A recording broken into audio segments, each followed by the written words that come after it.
नमस्कार विद्यार्थी मित्रांनो, स्वागत आहे तुमचं सरळ सेवा द ऑफिसर YPM या आपल्या YouTube चॅनलवरती। नेहमीप्रमाणे आपल्या सिरीज मधला पुढचा पेपर तुमच्यासाठी घेऊन आलेलो आहे आणि पुढचा पेपर असणार आहे कसं काय लातूरकर। बरं आहे का? काय म्हणलास, काय करू लागलास लातूरकर? तुमचा पेपर घेऊन आलोय 2024 चा। ओके, त्यामध्ये असणारे जे मराठी व्याकरणाचे प्रश्न आहेत त्याचं विश्लेषण आपल्याला पाहायचंय। बघूला लाव का मग? नाही, चला बघूया आपण। चला जास्तीचा वेळ न घेता सुरुवात करूया। पहिला प्रश्न असेल, तोंडावाटे निघणाऱ्या मूलध्वनींना डॉट डॉट म्हणतात। काय म्हणतात बरं? तोंडावाटेचे मूलध्वनी बाहेर पडले जातात त्याला काय म्हणून ओळखतो आपण? तर त्याला वर्ण असं म्हणून आपण ओळखतो। काय म्हणतो त्याला? वर्ण म्हणून देखील आपण त्याला ओळखतो, बरोबर आहे। आता जे काही शब्द असतील या वर्णांपासून बनलेले काय असतात? शब्द असतात, त्यामुळे ते तर म्हणणार नाहीये। त्यानंतर वाक्य, शब्दांपासून जे बनलेलं असतं ते काय असतं? वाक्य असतं, बरोबर आहे। सो पर्याय क्रमांक 3 योग्य असेल। स्वर, ज्यावेळी या वर्णांचं वर्गीकरण आपण स्वर आणि व्यंजने असं करतो, ओके, ते त्यांचं वर्गीकरण झालं, पण जे मूलध्वनी बाहेर पडतात त्यांना आपण काय म्हणतो? वर्ण असं आपण म्हणतो। मूलध्वनीचे परत 2 प्रकार आहेत, ओके, त्यातला मुख्य फरक आहे मूलध्वनी हे श्राव्य असतात, बरोबर आहे। सो अशा पद्धतीने बऱ्याच गोष्टी तिथं आपल्याला पाहायच्या आहेत, त्या संदर्भाने आपण पाहत जाऊया, ठीक आहे। त्यानंतर जाऊया पुढच्या प्रश्नाकडे। पुढील शब्द समूहापैकी योग्य म्हण शोधा। धोक्याची कामे करायला कोणी पुढे येत नाही। जे धोक्याचं काम आहे ते करायला पुढे कोणी येतं का? त्या अर्थाची आपल्याला काय करायची? इथं म्हण शोधायची आहे। त्या अर्थाची इथं म्हण शोधायची आपल्याला। कुठली म्हण असेल ती? तर भीत्यापोटी ब्रह्मराक्षस, जो भीत राहतोय त्याच्या पाठी काय नेहमी काही ना काही संकट असतात, अशा पद्धतीने आपण घेतलं तर चालेल। त्यानंतर मांजराच्या गळ्यात घंटा कोण बांधणार? बरोबर आहे, हेच उत्तर आहे आपलं। मांजराच्या गळ्यात घंटा कोण बांधणार? पर्याय क्रमांक 2 योग्य आहे। का बरं? मांजराच्या गळ्यात घंटा बांधायला की बोचकरलं नको ओढले तर करायचं काय? भीती आहे तिथं, म्हणजेच काय आहे? धोक्याची कामे करायला कुणीही पुढे येत नाही। पर्याय क्रमांक 2 योग्य असेल। बळी तो कानपिळी, ज्याच्या हातामध्ये ताकद आहे, ज्याच्याकडे पॉवर आहे, तो काहीही करू शकतो, या अर्थाने। शहाण्याला शब्दाचा मार, शहाण्या व्यक्तीला काही मारायची हाणायची गरज नाहीये, त्याला बोललं तरी त्याच्या जिव्हारी लागतं। सो इथं फक्त परफेक्ट मॅच होणारी पर्याय क्रमांक 2 ही म्हण असणार आहे। त्यानंतर पुढे जाऊया। पुढचा प्रश्न, खालीलपैकी व्यंजन संधीचे उदाहरण ओळखा। संधी आहेत, स्वर संधी, व्यंजन संधी आणि विसर्ग संधी। त्यानंतर मराठीचा विशेष संधी पण येतो, पण संधीचे मुख्य असे 3 प्रकार आहेत। त्या 3 प्रकारापैकी जो काही व्यंजन संधीचं उदाहरण असणार आहे, इथं आपल्याला काय करायचं? शब्द ओळखायचा आहे। कवीश्वर आहे का? नाहीये, कुठला आहे मग तो? स्वर संधीचं उदाहरण आहे। कवी प्लस ईश्वर ही कुठली संधी आहे? स्वर संधी असणार आहे, बरोबर आहे। चिदानंद, चित्त प्लस आनंद ही कुठली असेल? आपली व्यंजन संधी असणार आहे। कुठली संधी असेल ही? व्यंजन संधी असणार आहे। आपल्याला व्यंजन संधी विचारलं होतं, त्यामुळे आपलं पर्याय क्रमांक 2 हे उत्तर असेल, कारण व्यंजन संधी कुठे आहे? चित्त प्लस आनंद ही व्यंजन संधीचं उदाहरण आहे। मग तपोधन हे कुठल्या संधीचं उदाहरण आहे हो? तर हे असणार आहे आपलं विसर्ग संधीचं उदाहरण। जी आपली विसर्ग संधी आहे त्याचं हे काय असेल तर उदाहरण असणार आहे। यापैकी नाही, हा संधी नाहीये, ऑप्शन आहे तो। नाहीतर तुम्ही म्हणाल हे सर कुठल्या संधीचं उदाहरण आहे? हे संधी नाहीये, ऑप्शन आहे। पर्याय क्रमांक 2 व्यंजन संधीचं उदाहरण काय असेल? चिदानंद, चित प्लस आनंद, त थ द तृतीय व्यंजन संधी आहे ती, लक्षात घ्या। त्यानंतर जाऊया पुढील प्रश्नाकडे। गुरुजींचे वागणे प्रेमळ आहे, हे एवढं वाक्य आहे। या वाक्यातील धातू साधित नाम विचारलेलं आहे। धातू साधित नाम, जे साधित प्रकार आहेत ना मराठी व्याकरणामध्ये, त्या साधित प्रकारावरती खूप प्रश्न आलेले आपल्याला पाहायला मिळतात। सो हा साधित नामाचा असणारा प्रश्न आहे। आता या वाक्यामध्ये आपल्याला काय शोधायचंय? क्रियापद सोडून इतर ठिकाणी जो धातू आलाय तो शोधायचा आहे। सिंपल सांगतोय बरं का, नाहीतर कुणीतरी म्हणेल सर असं कसं? असंच आहे, सिंपल सांगतोय। काय होतंय? आपल्याला धातू शोधला ना की नाम पण ऑटोमॅटिक मिळून जाईल। प्रेमळ आहे क्रियापद, ओके, किंवा आहे जरी म्हणलं नुसतं तरीही चालेल, ओके, पण तुम्हाला इलिमिनेशन साठी म्हणून ते सांगतोय। ऍक्च्युअली तिथं आहे क्रियापद आहे, वागणे कसे आहे? वागणे त्यांचं प्रेमळ आहे. वागणे पर्याय क्रमांक 1. वाघ हा मूळ धातू, त्याला ने प्रत्यय जोडला आणि ने प्रत्यय जोडून काय केलं तर आपण धातू साधित नाम बनवलेलं आहे. त्यामुळे पर्याय क्रमांक 1 हे इथं काय असेल तर आपलं धातू साधित नाम असणार आहे. त्यानंतर जाऊया पुढच्या प्रश्नाकडे. सर्वनाम असलेले योग्य पर्याय कोणतं आहे? सर्वनाम असलेले योग्य पर्याय शोधायचा आपल्याला. कुठल्या वाक्यामध्ये सर्वनाम आलेलं आहे? देवा राजनला क्षमा कर आहे का सर्वनाम? नाहीये. जनतेला जागृत करणे आमचे कर्तव्य आहे. इथं आमचे आहे बघा. आमचं हे काय आहे? सर्वनाम आहे. आम्हीच ते बदललेलं रूप आहे. त्यामुळे पर्याय क्रमांक 2 इथं योग्य उत्तर असणार आहे. राजा आता घरी जा नाहीये, याही वाक्यामध्ये नाहीये. तुम्ही म्हणाल सर जा जो जी जे नाही होत ते क्रियापद आहे, लक्षात ठेवा, गोंधळून जायचं नाही. पर्याय क्रमांक 2 हे इथं योग्य उत्तर असणार आहे.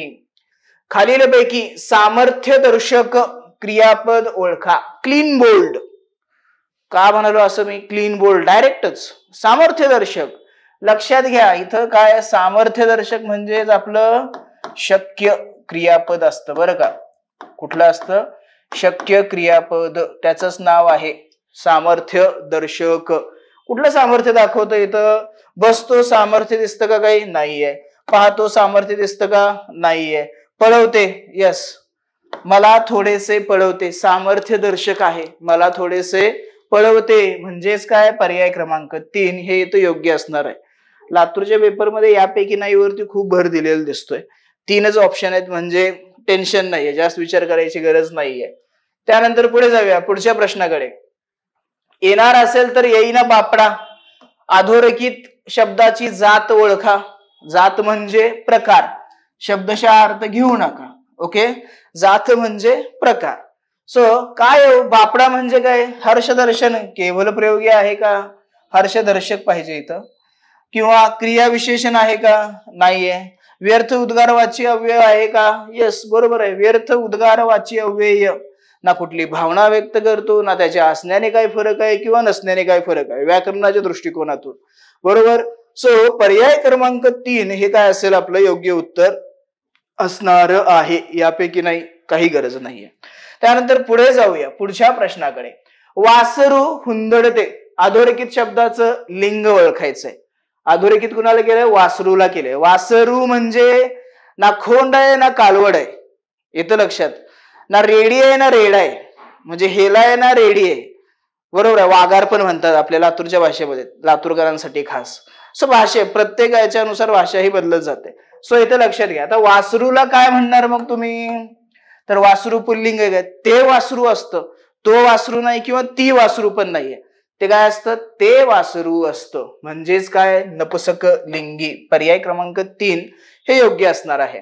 त्यानंतर पुढे जाऊया पुढच्या प्रश्नाकडे. संस्कृतमध्ये 3 वचने मानतात. किती मानतात? 3 वचने मानतात. तर मराठीमध्ये डॉट डॉट वचने मानतात. किती आहेत मराठीमध्ये? संस्कृतची पण माहिती पाहिजे आणि मराठीतली पण माहिती पाहिजे. संस्कृतमध्ये 3 आहेत हे तर आता क्लिक झालं. मग मराठीमध्ये किती आहेत? तर 2 आहेत. मराठीमध्ये किती मानले जातात? 2. एक असतं अनेक वचन आणि एक असतं एक वचन. एक वचन आणि अनेक वचन अशी 2 वचनं असतात. संस्कृतमध्ये तिसरं कुठलं आहे जे मराठीत मानलं जात नाही? ते आहे बहुवचन. काय आहे? बहुवचन हे संस्कृतमध्ये मानलं जातं. संस्कृतमध्ये एक वचन, अनेक वचन आणि बहुवचन असे 3 वचनं मानली जातात. तर मराठीमध्ये काय केलं जातं? एक वचन आणि अनेक वचन अशी फक्त 2च वचने मानली जातात. त्यामुळे पर्याय क्रमांक 4 योग्य असणार आहे. वचन म्हणजे काय? तर नामाच्या अंगी संख्या सुचवण्याचा जो गुणधर्म असतो त्याला वचन असं म्हणतात. आंबा म्हणल्यानंतर तुमच्या लक्षात येतं मी एका आंब्याबद्दल बोलतोय, परंतु ज्यावेळी मी आंबे असा उच्चार करतो त्यावेळी तुमच्या लक्षात येतं की हे अनेक आंब्याबद्दल बोलतायत. सो तो वचन असतो. ठीक आहे. त्यानंतर जाऊया पुढच्या प्रश्नाकडे. पूर्ण वर्तमान काळाचं वाक्य कोणतं आहे? पूर्ण वर्तमान काळ ज्याच्यामध्ये क्रिया पूर्ण झालेली असते त्याला पूर्ण वर्तमान काळ असं म्हणतात. हे आपण क्रियापदाच्या रूपावरून सहज आरामात शोधू शकतो बरं का. सो याचं उत्तर असेल मी सैराट चित्रपट पाहिला आहे. ल प्लस आहे ज्यावेळी हे क्रियापद आपल्याला पाहायला मिळतं तो काय असतो, पूर्ण वर्तमान काळ असतो. मी सैराट चित्रपट पाहिला, मी सैराट चित्रपट काय केला, पाहिला, भूतकाळ. मी सैराट चित्रपट पाहतो, वर्तमान काळ. इथं लक्षात, हा काय असेल आपला वर्तमान काळ. आपलं पर्याय क्रमांक 2 हे इथं योग्य उत्तर असणार आहे. त्या पुसून टाकतो, नाही तर परत म्हणाल अरे कुठलं उत्तर होतं काहीच कळालं नाही. पर्याय क्रमांक 2 हे आपलं योग्य उत्तर असेल. त्यानंतर पुढील प्रश्नाकडे, खालील आज्ञार्थी क्रियापदावरून कोणता बोध होतो ते आपल्याला पाहायचंय. ओके, ते दिलेल्या पर्यायामधून निवडा. परमेश्वरा ते काय आहे ते त्यांना समजत नाही, त्यांना माफ कर. हे परमेश्वरा ते काय आहे त्यांना काही समजत नाही, त्यांना माफ कर. म्हणजेच काय हो, ते अनुज्ञा आहे, विनंती आहे की आशीर्वाद आहे? आशीर्वाद असा दिला जातो का? नाही. अशी काय केली जाते, तर प्रार्थना केली जाते. म्हणजेच पर्याय क्रमांक 1 हे तर काय असेल माझं योग्य उत्तर असणार आहे. त्यानंतर पुढील प्रश्न, मुलाने बैलास मारले या वाक्याचा प्रयोग ओळखायचा आपल्याला.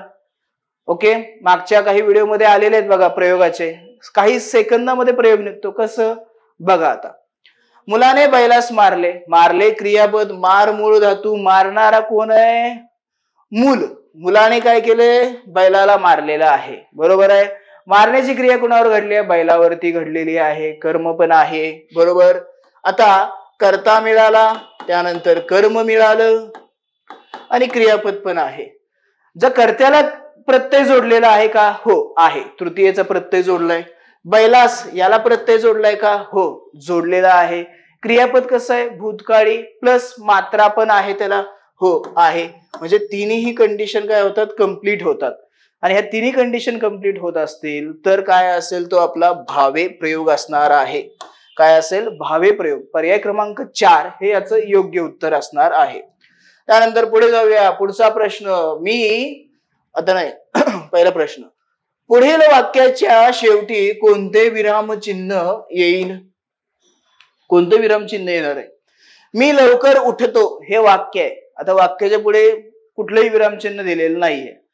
मराठी भाषेच्या नियमानुसार, शुद्ध लेखनाच्या नियमानुसार विरामचिन्हांचा वापर वगैरे करावा लागतो. सो ते कुठलं येतं ते विचारलंय. पहिलं प्रश्नचिन्ह येईल का, तो म्हणतोय का मी लवकर उठतो असं म्हणतोय का, नाही म्हणत आहे, बरोबर आहे. त्यामुळे पर्याय क्रमांक 1 गेला. उद्गारवाचक चिन्ह येईल का, आहा मी लवकर उठलो असं म्हणतोय का, तो नाही, त्यामुळं हा पण गेला. आता वाक्य साधं सिंपल आहे, मी लवकर उठतो, बस एवढंच. म्हणजे काय, फुल स्टॉप. म्हणजे पर्याय क्रमांक 3 योग्य असणार आहे, यापैकी नाहीये असं काहीच नाहीये इथं. ओके, सो पर्याय क्रमांक 3 हा आपलं योग्य उत्तर असेल. त्यानंतर पुढे, मला सहलीला जाण्यासाठी माझ्या वडिलांनी संमती दिली या वाक्याचे नकारार्थी वाक्य करा. आता एक सगळ्यात महत्वाचं लक्षात ठेवायचं, वाक्य रूपांतरण करत असताना वाक्याच्या अर्थाला बाधा येऊ द्यायची नाही. म्हणजेच काय, तर वाक्याचा अर्थ बदलू द्यायचा नाही. इथं याला काय केलंय, वडिलांनी सहलीला जायला संमती दिली, परमिशन दिलेली आहे. ओके, सो खाली मग आपल्याला अशाच स्वरूपामध्ये नकारार्थी वाक्य शोधायचे की ज्यामध्ये नकारार्थी क्रियापदाचा नाही, नको, नये, न लगे अशा शब्दांचा वापर करून आहे तोच अर्थ इथं दिलेला आहे. ओके, याला दुसरी एक कंडिशन असते की इथं विरुद्धार्थी शब्दांचा वापर केला जातो. काय केला जातो, विरुद्धार्थी शब्दांचा वापर केला जातो. इथं विरुद्धार्थी कुठं वापरणार, तर संमती या ठिकाणी तुम्ही काय करणार, वापरायचा तो. ओके, मग ऑप्शन कडे जाऊया. मला सहलीला जाण्यासाठी माझ्या वडिलांनी संमती दिली नाही. अरे अर्थच बदलतो ना, वर तर म्हणतोय की परमिशन दिली, संमती दिली, हा म्हणतो संमतीच दिली नाही, त्यामुळं हा पर्याय गेला. दुसऱ्याकडे जाऊया. मला सहलीला जाण्यासाठी माझ्या वडिलांनी विरोध केला नाही. म्हणजेच काय, तर परमिशन दिली आहे, संमती दिली आहे, संमतीच्या विरुद्ध काय असेल, विरोध हा शब्द असेल. त्यामुळे पर्याय क्रमांक 2 हे आपले योग्य उत्तर होणार आहे. आता पुढचं वाक्य, मला सहलीला जाण्यासाठी माझ्या वडिलांनी विरोध केला, नाही होऊ शकत. विरोध केला डायरेक्ट काय करतो, त्याच्या ऑपोजिट अर्थ जातोय, त्याच्या उलट अर्थ तिथं अभिप्रेत होतोय. सो पर्याय क्रमांक 3 होणार नाही आणि 4चा काही उपयोगच नाहीये. मगाशीच म्हणालो, लातूरच्या पेपरमध्ये यापैकी नाही यावरती खूप भर दिलेला आहे, त्यामुळे 3च पर्यायांचा विचार करायचा वेळ वाचतो. असो, पर्याय क्रमांक 2 योग्य आहे. जर नकारार्थी करायचं असेल तर त्याच्या विरुद्धार्थी शब्द वापरा. दोन्ही म्हणजे काय म्हणतो आपण त्याला, व्हाईस वर्सा, उलट दिशेने ते आपण करू शकतो. त्यानंतर पुढे जाऊया पुढच्या प्रश्नाकडे. राजा या शब्दाचा समानार्थी शब्द सांगा. राजा जो आहे त्याचा काय करायचा, समानार्थी शब्द आपल्याला इथं सांगायचा आहे, ओळखायचा आहे. भूपती, रंक, विहार यापैकी नाही. परत काय, यापैकी नाही. भूपती हा शब्द काय असेल, राजाला समानार्थी असेल. भू म्हणजे जमीन, ओके. आणि जमिनीचा जो मालक आहे, राजा आहे, राजाचं राज्य असतं, त्या भूभागाचा तो काय असतो, राजा असतो.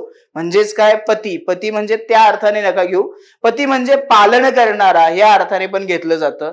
सो भूपती हा काय असेल, त्याला योग्य असेल. रंक गरीब बिचारा, विहार फिरणे, असा तो अर्थ होतच नाही. अभिप्रेत असणारा कुठला अर्थ आहे, भूपती, म्हणजे पर्याय क्रमांक 1 हे इथं योग्य असेल. त्यानंतर पुढे जाऊया पुढच्या प्रश्नाकडे. थोडासा लेंदी टाईपचा फ्रेम केलेला हा प्रश्न पाहायला मिळतो आपल्याला. सुधा या शब्दाच्या विरुद्धार्थी शब्दाचा पर्याय निवडा. सुधा म्हणजे अमृत पण होतं. सुधा म्हणजे काय, अमृत, ओके. सुधाच्या विरुद्धार्थी आपल्याला काय करायचं आहे, पर्याय निवडायचा आहे. विष बरोबर आहे.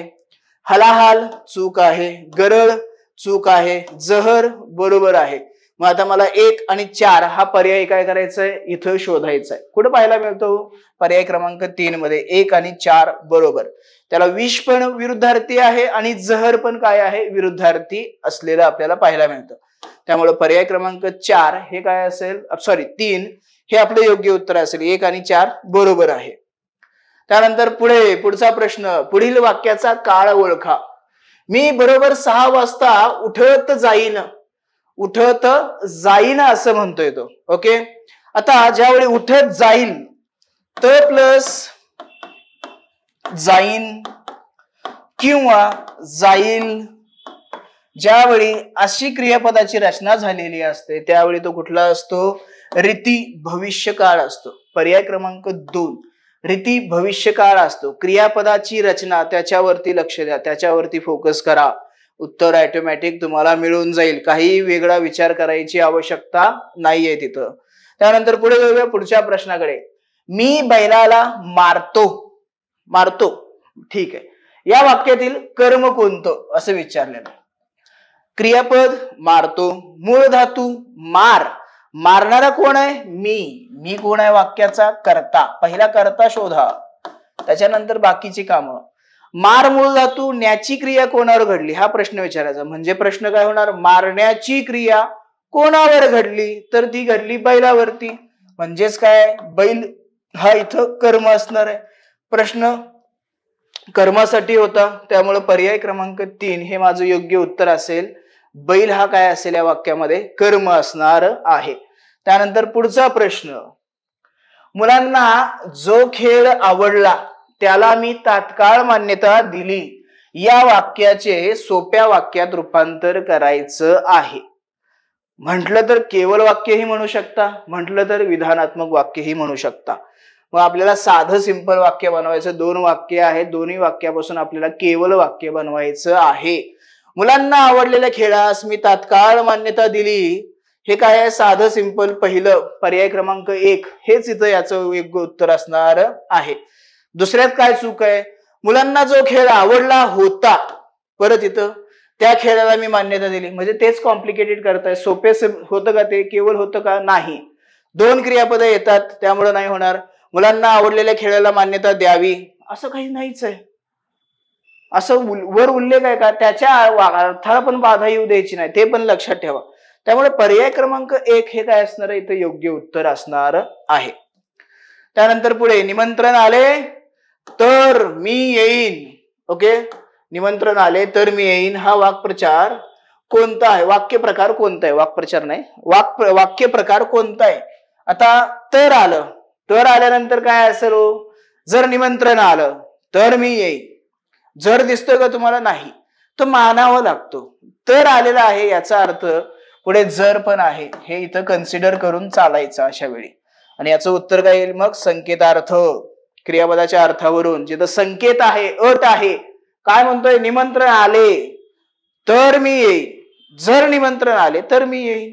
जरला काय करायचं, मानायचं. तर आला ना, तर लक्षात ठेवा तिथं जर पण काय आहे असणार आहे, ही जर तरची जोडी असते, जर तरची जोडी असते आणि ती नेहमी तिथं आपल्याला पाहायला मिळते. कधी कधी ती काय असते म्हणजे हे असते अदृश्य स्वरूपामध्ये तिथं आपल्याला ती पाहायला मिळते, असं म्हटलं तरी चालेल. पर्याय क्रमांक 4 हे योग्य उत्तर असणार.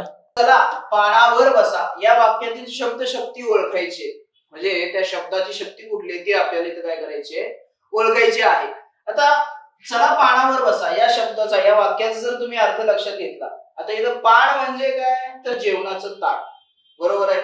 सो जेवण वाढलेली आहेत, चला पानावर बसा. मग काय करायचं, उठून त्या ताटावर बसायचं का नाही. म्हणजेच काय त्याचा जर वाच्यार्थ तुम्ही लक्षात घेण्याचा प्रयत्न केला तर मग ताटात बसावं लागेल नाही. मग अशा वेळी काय त्याचा वेगळा अर्थ, म्हणजेच काय आता ताट वाढलेली आहेत, आता आपल्याला जेवण करायला बसायचंय. मग असा अर्थ अभिप्रेत कुठं असतो तर तो लक्षणामध्ये असतो.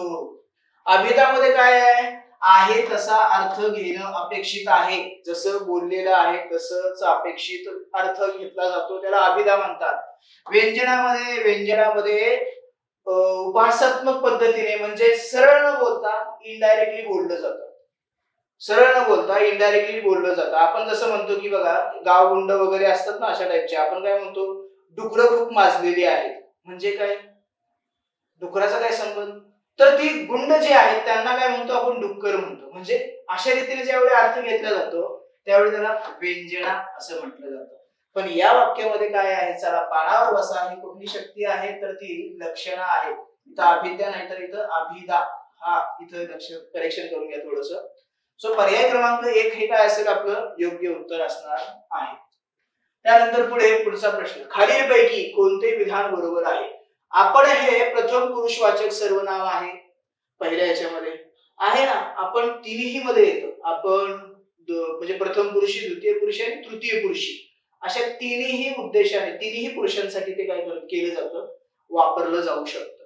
आपण हे सर्वनाम द्वितीय पुरुष व काही वेळा तृतीय पुरुषामध्ये देखील वापरतात का, बरोबर आहे. तृतीय पुरुषासाठी देखील ते आपण वापरू शकतो.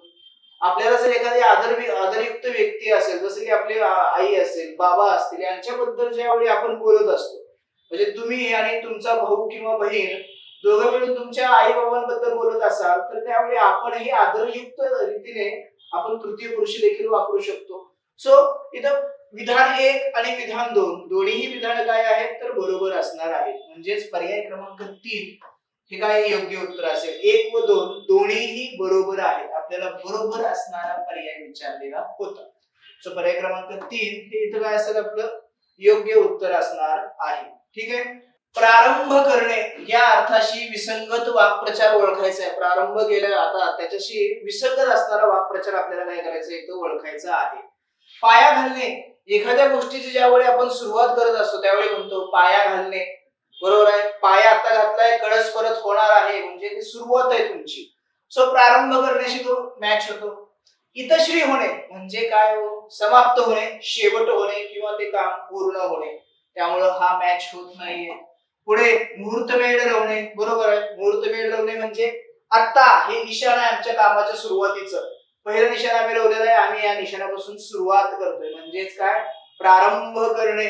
म्हणजे पर्याय क्रमांक 1 याच्यासोबत मॅच होतोय, पर्याय क्रमांक 3 हा देखील याच्यासोबत मॅच होतोय. मॅच कुठला होत नाही, इतश्री करणे म्हणजेच शेवट करणे, समाप्त करणे. सो पर्याय क्रमांक 2 हे आपलं काय असेल योग्य उत्तर असणार आहे.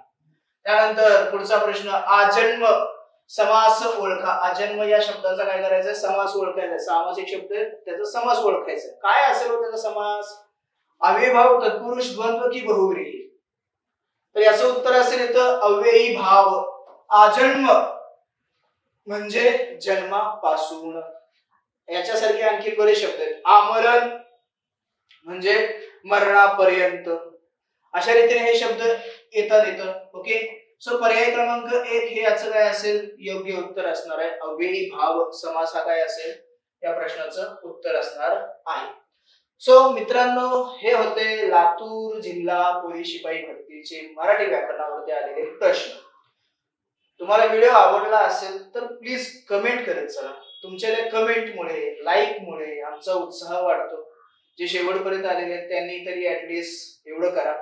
आपले जे काही तुम्हाला हे व्हिडिओ आवडत असतील, अशा रीतीने आणखीन तुम्हाला काही वेगळं हवं असेल तेही आम्हाला सजेस्ट करा.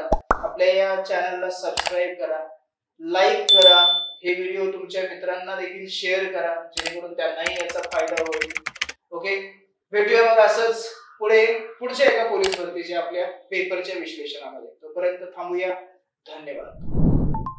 नवनवीन व्हिडिओज पाहण्याकरिता सरळ सेवा दी ऑफिसर YPM च्या YouTube चॅनलला सबस्क्राईब करा.